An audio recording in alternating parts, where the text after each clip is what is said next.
الله أكبر. الحمد لله رب العالمين الرحمن الرحيم مالك يوم الدين إياك نعبد وإياك نستعين اهدنا الصراط المستقيم صراط الذين أنعمت عليهم غير المغضوب عليهم ولا الضالين.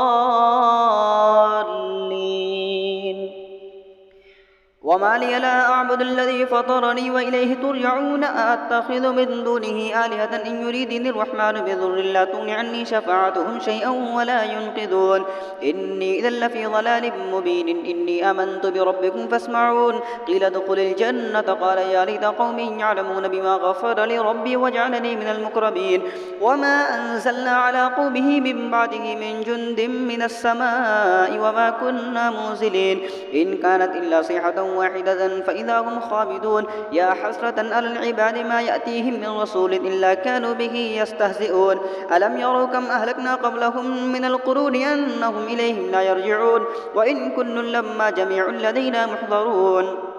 وآية لهم الأرض الميتة أحييناها وأخرجنا منها حبا فمنه يأكلون وجعلنا فيها جنات من نخيل وأعناب وفجرنا فيها من العيون ليأكلوا من ثمره وما عملته أيديهم أفلا يشكرون سبحان الذي خلق الأزواج كلها مما تنبت الأرض ومن أنفسهم ومما لا يعلمون وآية لهم الليل نسلخ منه النهار فإذا هم مظلمون والشمس تجري لمستقر لها ذلك تقدير العزيز العليم والقمر قدرناه منازل حتى عاد كالعرجون القديم لا الشمس ينبغي لها أن تدرك القمر ولا الليل سابق النهار وكل في فلك يسبحون وآية لهم أنا حملنا ذريتهم في الفلك المشحون وخلقنا